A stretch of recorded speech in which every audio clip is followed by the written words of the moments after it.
آج حضرت ام المومنین خدیجۃ الکبریٰ رضی اللہ تعالی عنہا کے عرس کی شب ہے، تو انشاءاللہ تبارک و تعالی ان کی بارگاہ میں خراج عقیدت پیش کرنے کے لیے مختصر سی محفل منعقد کی جا رہی ہے، اور انشاءاللہ اس کے بعد نیاز کا بھی اہتمام ہے۔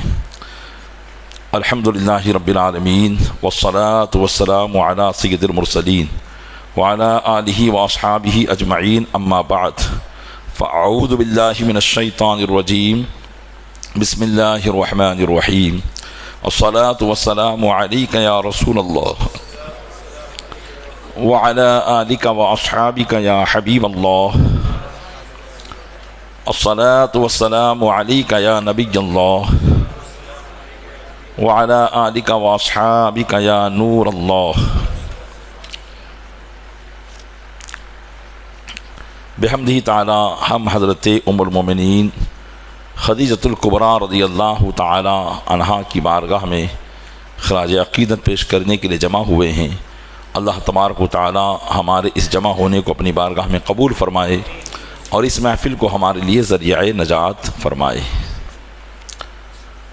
حضرت ام المومنین خدیجۃ الکبریٰ رضی اللہ تعالی عنہا یہ نبی کریم رؤوف الرحیم صلی اللہ تعالی علیہ وسلم کی پہلی زوجہ محترمہ ہے۔ نبی کریم صلی اللہ علیہ وسلم نے ان سے 25 سال کی عمر میں، جبکہ حضرت خدیجہ رضی اللہ تعالی عنہ کی عمر 40 سال کی تھی، اس وقت ان سے نکاح فرمایا تھا۔ حضرت خدیجہ الکبریٰ رضی اللہ تعالی عنہا نبی کریم صلی اللہ علیہ وسلم کی تمام ازواج مطہرات میں سب سے زیادہ چہیتی تھیں، اور اللہ تبارک و تعالی نے حضور اکرم صلی اللہ علیہ وسلم کی اولاد امجاد کو انہی کے شکم اقدس سے عطا فرمایا تھا۔ نبی کریم صلی اللہ تعالی علیہ وسلم نے، روایت میں آتا ہے کہ حضرت عبداللہ بن عباس فرماتے ہیں، خط رسول اللہ صلی اللہ علیہ وسلم فی الارض 4 خطوط، حضور اکرم صلی اللہ علیہ وسلم نے زمین پر 4 لکیریں کھینچی۔ قال تدرون ما ھذا، پھر صحابہ کرام کو مخاطب ہو کر ارشاد فرمایا، جانتے ہو یہ لکیریں کیا ہیں؟ فقالوا اللہ ورسولہ عالم، تو صحابہ کرام علیہم رضوان نے عرض کیا کہ اللہ اور اس کے رسول ہی بہتر جانتے ہیں۔ فقال رسول اللہ صلی اللہ علیہ وسلم، افضل نساء اہل الجنہ خدیجۃ بنت خویلد فاطمۃ بنت محمد وآسیۃ بنت مزاحم امرأۃ فرعون ومریم ابنۃ عمران رضی اللہ عنہن۔ حضور اکرم صلی اللہ علیہ وسلم نے فرمایا کہ ان 4 لکیروں سے مراد یہ 4 خواتین ہیں۔ پھر ارشاد فرمایا کہ تمام اہل جنت کی عورتوں میں سب سے افضل حضرت خدیجہ رضی اللہ تعالی عنہا ہیں، اور دوسری لکیر سے مراد حضرت فاطمہ نبی کریم صلی اللہ علیہ وسلم کی صاحبزادی یہ، اور تیسری سے مراد حضرت آسیہ بنت مزاحم جو فرعون کی بیوی تھی، یہ ایمان لے آئی تھی اور حضور اکرم صلی اللہ علیہ وسلم کے ساتھ جنت میں ان کا نکاح ہوگا۔ اور حضرت مریم بنت عمران حضرت عیسیٰ علیہ نبینا علیہ السلام کی والدہ۔ غرض کی حضرت خدیجہ الکبریٰ رضی اللہ تعالی عنہا دین کے اعتبار سے بھی افضل ہیں اور دنیا کے اعتبار سے بھی افضل ہیں۔ ام المومنین سیدہ خدیجہ الکبریٰ رضی اللہ تعالی عنہا کے جو والد تھے وہ مکہ مکرمہ کے بڑے تاجر تھے، اور اپنے قبیلے میں بڑی عظمت والے شخص تھے، اور قبیلے قریش میں بڑے محترم اور معظم جانے جاتے تھے۔ مکہ مکرمہ کے قیام کے دوران حضرت خویلد جو حضرت خدیجہ رضی اللہ تعالیٰ عنہ کے والد ہیں، ان کا نکاح فاطمہ بنت زائدہ سے ہوا، اور فاطمہ بنت زائدہ ہی کے شکم مبارک سے ام المومنین رضی اللہ تعالی عنہا پیدا ہوئی۔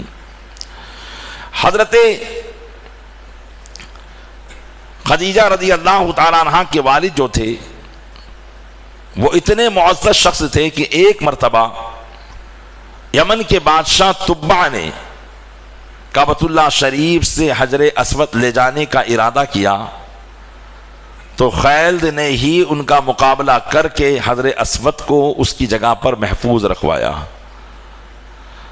ام المومنین حضرت خدیجہ الکبریٰ رضی اللہ تعالی عنہا کی بہت ساری خصوصیتیں ہیں، ان میں سب سے افضل اور اعلیٰ خصوصیت یہ ہے کہ سارے انسانوں میں نبی کریم صلی اللہ تعالی علیہ وسلم پر ایمان لانے کا جو شرف حاصل ہوا سب سے پہلے وہ حضرت ام المومنین کو حاصل ہوا ہے، جیسا کہ الاصابہ فی تمییز الصحابہ میں ہے کہ کانت خدیجۃ اول من آمن باللہ ورسولہ وصدق بما جاء بہ، یعنی حضرت سیدہ خدیجہ رضی اللہ تعالی عنہا نے سب سے پہلے اللہ کے رسول پر ایمان لائی اور رسول کائنات جو احکام لے کر آئے تھے ان کی تصدیق بھی آپ نے فرمائی۔ اور ایک اور روایت میں ہے کہ اول خلق اللہ اسلم باجماع المسلمین لم یتقدمها رجل ولا امرأة، ایک روایت میں یہ ہے کہ تمام مسلمانوں کا اس بات پر اتفاق ہے کہ مخلوق خدا میں حضور اکرم صلی اللہ علیہ وسلم پر اسلام سے مشرف ہونے والی ذات حضرت خدیجہ کی ہے، آپ سے پہلے نہ تو کسی مرد نے اسلام قبول کیا تھا نہ کسی عورت نے اسلام قبول کیا تھا۔ ظاہر سی بات ہے کہ نبی کریم صلی اللہ علیہ وسلم پر جب سب سے پہلی وحی نازل ہوئی تھی، اور ویسے تو نبوت کے اعلان سے یعنی وحی کا جو نزول ہوا تھا 40 سال کی عمر میں، اس کے 6 مہینے پہلے ہی حضور اکرم صلی اللہ علیہ وسلم کو مختلف قسم کے خواب نظر آتے تھے، اور جس خواب کو آپ رات میں دیکھتے تھے صبح کے اجالے میں اس کی تعبیر آپ دیکھ لیا کرتے تھے۔ تو یوں حضور اکرم صلی اللہ علیہ وسلم نے نبوت کے اعلان سے پہلے غار حرا جو جبل نور کی ایک غار تھی اس میں خلوت نشینی کرنا شروع کر دیا تھا۔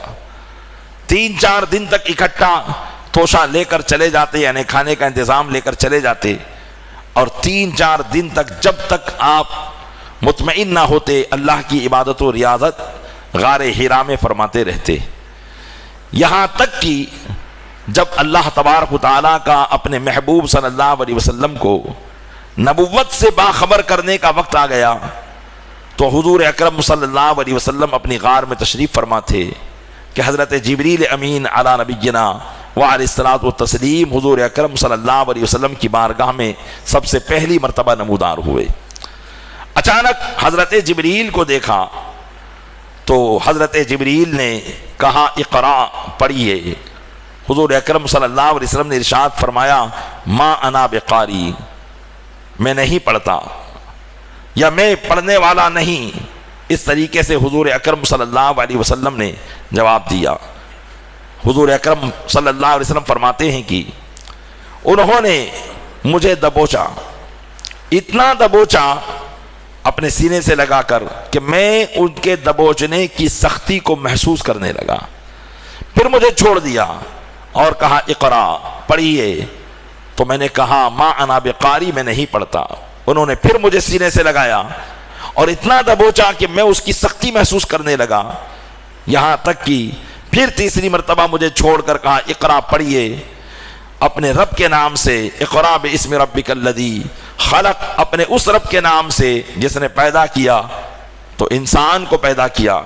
تو حضور اکرم صلی اللہ علیہ وسلم نے جس رب کی معرفت کے لیے آپ غار حرا میں تشریف لا رہے تھے اس رب کا ذکر کیا تو حضور اکرم صلی اللہ علیہ وسلم نے پڑھنا شروع کر دیا۔ یہ پہلی وحی کا تذکرہ تھا، یہ پہلی وحی کا واقعہ تھا۔ حضور اکرم صلی اللہ علیہ وسلم فرماتے ہیں کہ حضرت جبریل تو چند آیتیں سنا کر چلے گئے، لیکن ان آیتوں کی وجہ سے میرے دل پر ایسا گہرا اثر ہوا کہ مجھے ٹھنڈ لگنے لگی. میں غار حرا سے اپنے گھر کی طرف آیا اور حضرت خدیجہ رضی اللہ تعالیٰ عنہا سے انہوں نے کہا زملونی زملونی، مجھے کمبل اڑا دو. چنانچہ حضور اکرم صلی اللہ علیہ وسلم کو کمبل اڑایا گیا. نبی کریم صلی اللہ علیہ وسلم نے حضرت خدیجہ سے کہا کہ خدیجہ مجھے اپنی جان کا خوف ہوتا ہے. تو حضرت خدیجہ رضی اللہ تعالیٰ عنہا سب سے پہلی وہ عورت تھی جو حضور اکرم صلی اللہ علیہ وسلم کو اس بات پر تسلی دے رہی تھی. عرض کرنے لگی کہ مجھے آپ کے لیے ایسا کوئی ارادہ نہیں، اس لیے کہ آپ غریبوں کی مدد کرتے ہیں، بیواؤں کا سہارا بنتے ہیں، یتیموں کی مدد کرتے ہیں، اس لیے یہ جو بھی ہوا ہوگا ضرور اس میں کوئی اچھا ہی ہوگی. پھر حضرت خدیجہ رضی اللہ تعالیٰ عنہ اپنے چچا زاد بھائی ورقہ بن نوفل کے پاس حضور اکرم صلی اللہ علیہ وسلم کو لے کر گئی اور سارے واقعات ان کو بتائے. تو حضرت ورقہ بن نوفل یہ ان کے چچا زاد بھائی تھے، لیکن بت پرستی سے بہت دور تھے. وہ پرانی کتابوں پر ایمان لانے والے تھے. انہوں نے توریت اور انجیل کو پڑھا تھا اور وہ فرشتوں کے آنے کے معاملات کو بھی جانتے تھے. تو انہوں نے کہا کہ اگر واقعی یہ ناموس جو یہ بتا رہے ہیں اگر واقعی یہ وہی ہے تو اے بھتیجے تمہیں اللہ کی طرف سے نبوت ملنے والی ہے. لیکن ورقہ بن نوفل اس وقت کافی بوڑھے ہو چکے تھے. انہوں نے کہا کہ اگر میری زندگی اور ہوتی تو میں وہ دن دیکھتا جبکہ آپ کی قوم آپ کو اپنے وطن سے نکال دے گی. تو انہوں نے کہا کیا مجھے اپنے وطن سے نکالا جائے گا؟ تو ورقہ بن نوفل نے کہا کہ ہاں، جو بھی اس قسم کا دعویٰ کرتا ہے لوگ اس کے دشمن ہو جایا کرتے ہیں. تو ورقہ بن نوفل ایمان لائے. حضرت خدیجہ الکبریٰ رضی اللہ تعالیٰ عنہ سب سے پہلے ایمان لائی. حضور اکرم صلی اللہ علیہ وسلم کو انہوں نے تسلی دی. اسی لیے نبی کریم صلی اللہ علیہ وسلم اپنی پوری زندگی میں حضرت ام المومنین کو یاد رکھا کرتے تھے. ایک مرتبہ حضرت ام المومنین عائشہ صدیقہ رضی اللہ تعالیٰ عنہ نے یہ کہا کہ آپ کیا ان کا ذکر بار بار کرتے رہتے ہیں جبکہ اللہ تعالیٰ نے آپ کو ان سے بہتر بیوی عطا فرمائی. وہ ایک بڑھیا تھی اور آپ کو اللہ نے جوان بیوی عطا فرمائی. تو حضرت نبی کریم صلی اللہ علیہ وسلم نے ارشاد فرمایا کہ عائشہ ایسا نہ کہو، اس لیے کہ اللہ تعالیٰ نے خدیجہ سے بہتر بیوی مجھے کوئی عطا نہیں فرمائی ہے. اس لیے کہ جب لوگ مجھے جھٹلا رہے تھے اس وقت وہ ایمان لے کر آئی. جب لوگوں نے مجھے محروم کر دیا تھا انہوں نے اپنے مال کو مجھ پر نچھاور کر دیا، اور اللہ تبارک و تعالیٰ نے مجھے اپنی دوسری بیویوں سے اولاد سے محروم رکھا، لیکن خدیجہ کے شکم سے مجھے اولاد عطا فرمائی. غرض کی حضرت ام المومنین کا مرتبہ بہت بلند و بالا ہے. ہم ان کے یوم وصال پر ان کی بارگاہ میں خراج عقیدت پیش کرتے ہیں. ایک مرتبہ سورہ اخلاص اور 3 مرتبہ سورہ اخلاص اور 1 مرتبہ سورہ فاتحہ پڑھ کر میری مل کر فرما دے. انشاءاللہ ان کی بارگاہ میں احسان ثواب کریں گے.